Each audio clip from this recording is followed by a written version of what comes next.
Let's kick off with some stats.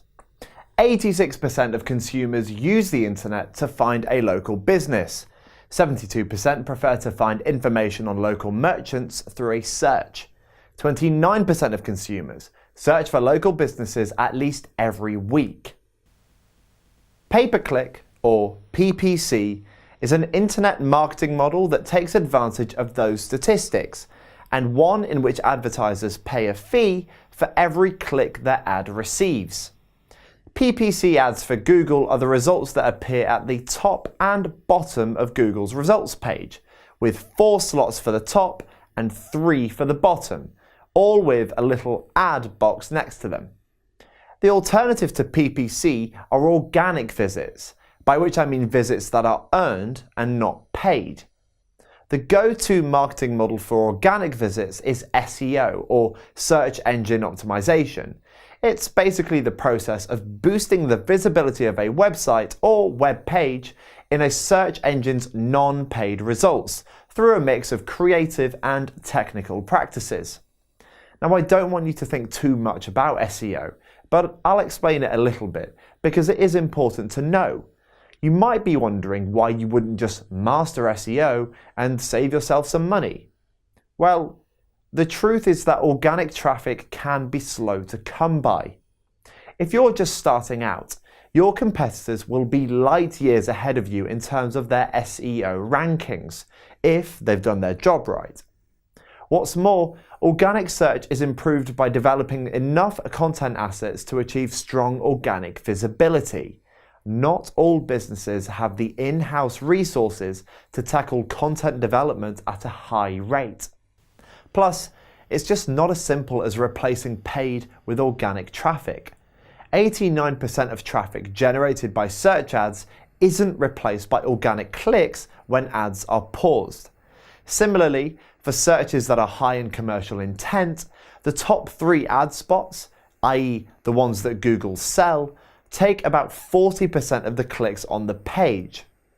Perhaps the most important statistic I can give you is this. 98% of searchers choose a business that ranks on the first page of their search engine's results. Now, it's for that reason that I suggest that you do both, so SEO and PPC. Unpaid and paid, organic and non-organic, are 2 sides of the same coin. Learn and master both, and you'll become a marketing master. There's no other way to see it. Fortunately for you, I'm going to teach you one half of it through this course. The other half? Well, keep an eye out for more courses in the future. So back to PPC. PPC advertising is basically a way of buying site visits. It allows advertisers to bid for ad placements in a search engine's sponsored links when someone searches for a keyword that's related to their business activity. So, if we bid on e-learning courses, I'd like to think that we figure quite high up on the Google results page, maybe even at the top if we've done our job right. Now, when it comes down to it, every time your ad is clicked and sends a user to your website, you'll have to pay the search engine, which for this course will of course be Google, a small fee.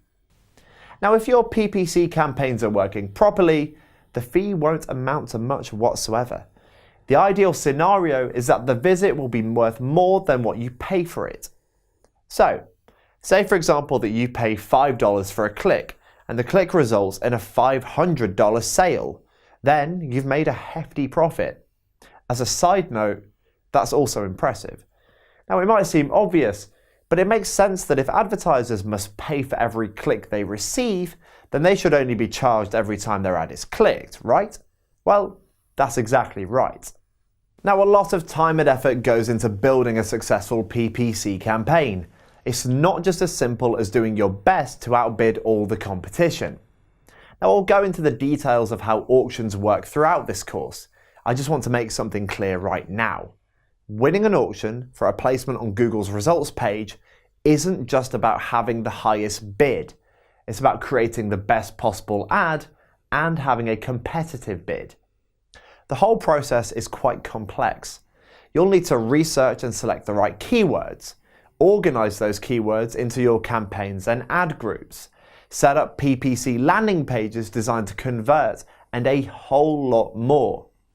Basically, Google rewards advertisers who create relevant, well-targeted PPC campaigns by charging them less for clicks. So, if your ads do their job properly, and they're what Google thinks its users want, it'll charge you less per click, which ultimately means higher profits for your business. It's basically about doing it all right. Now I know that sounds quite vague, but in this course, I'll go over everything with you, from keyword to optimization and everything in between. PPC is an essential part of your digital marketing strategy, and when it's done right, it can send more business your way than any other method. That's why PPC forms the biggest part of any marketing strategy that businesses employ. At this point, you're probably wondering why you should go with AdWords. After all, Bing and Yahoo also have their own PPC services. Well, how about some more stats? Google owns 91% of the search market share. 91%. Now, Bing is okay, but... wait, hang on. Bing, but it's not Google. It also only comes in at over 3%. Yahoo? Well, 2.13% isn't great. Now, it's not just about the size of Google's slice of the pie, though. AdWords is split into two networks, the search network and the display network. When advertising on the search network, promotions, in the form of text ads, which businesses bid for, are placed on the search engine results page. On the display network, businesses place display ads. That's ads that have a lot more creative freedom on a huge network of sites across the entire internet. Google owns the largest online display network on the planet. Display campaigns run through AdWords reach 90% of global internet users. Now, nobody can argue with Google's reach. Here are a couple of final statistics that are interesting to know.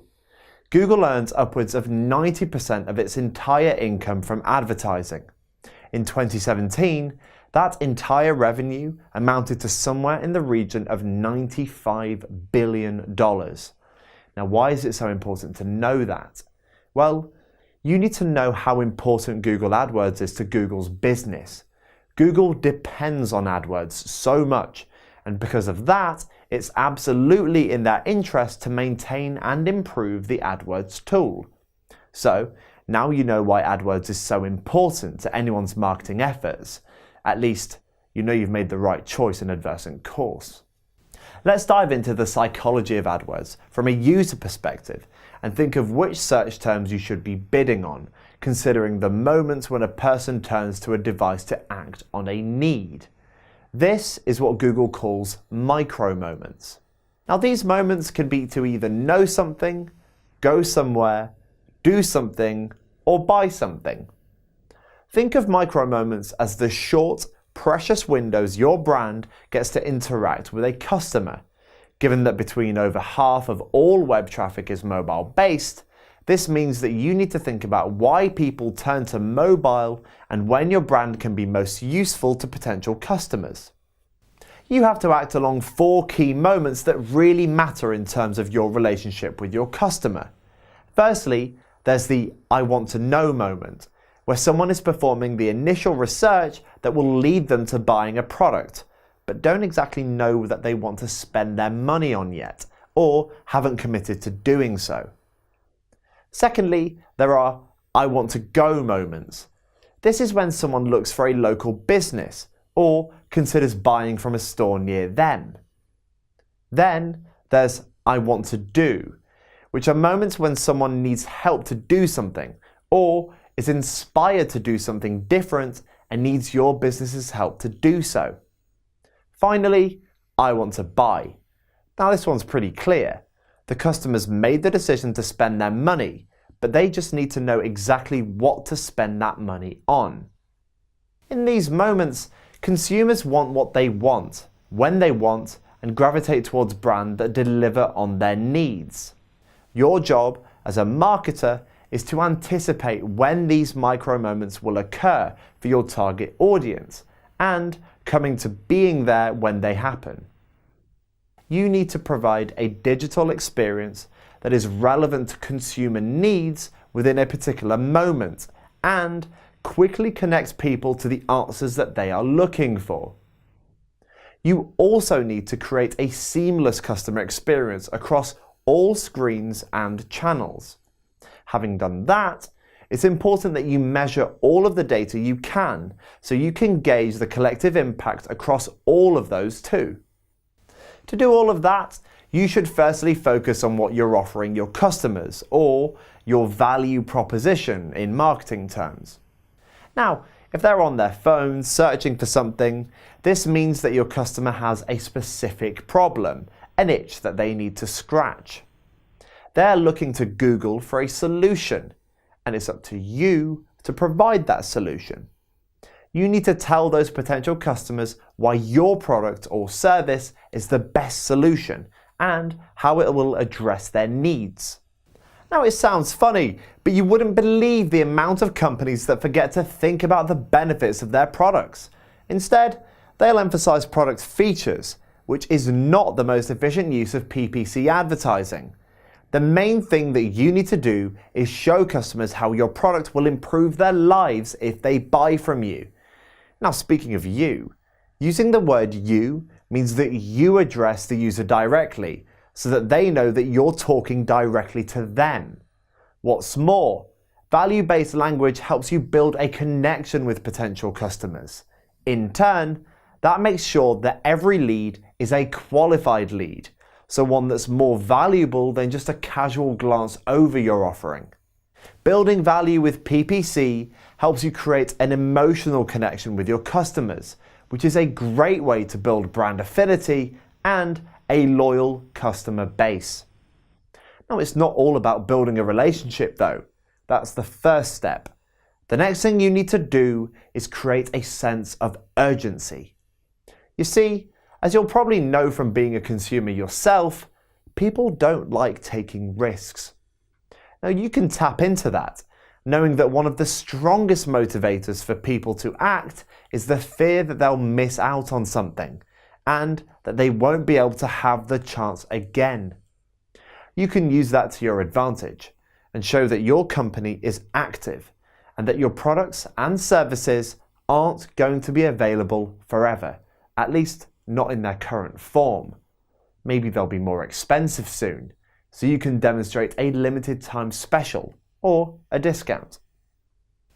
There are two types of urgency you can use in your ads, real and implied. Now, real urgency is when you promote something that's got an end date or a limited product date range. You demonstrate real urgency by using phrases like 24-hour special or this weekend only, or maybe while stocks last. Make the individual understand that once a certain point is reached, the offer won't exist anymore. Now, as for implied urgency, it's all about the use of different kinds of language to build excitement around your offer. So, you can use words like now and today to imply a small window for your customers to act and receive a given offer. The key word here is imply. There isn't a limited time frame that your audience need to act within, unlike with real urgency. However, you still want to convince them to buy from you as soon as possible. Now, in my experience, real urgency is more efficient than implied urgency, because it shows your customers that there are actual material consequences for not acting now. Now, keep in mind that your audience isn't stupid. People are wise to an exaggerated sense of urgency in marketing, so you need to use it wisely. Now, the last strategy I'll talk about for your micro moments is another important principle of marketing in general: the need to alleviate risks and fears. One of the best ways to mitigate your customers' concerns and their perceived sense of risk through your PPC ads is to show social proof. You must assume that your audience are savvy shoppers. Buyers want to know that people haven't been scammed by your company and that you offer the kind of service that you say you are. So, for that, use terms like 100% satisfaction or money-back guarantee and free shipping. Imperative language that encourages an action. Now, it's a good thing to say good things about your brand, but it's an even better thing to have other people speak highly of you. If you can highlight the great things that your customers have said about you, or their consensus of your brand, you can prove the value of your product or service without the need to advertise yourself.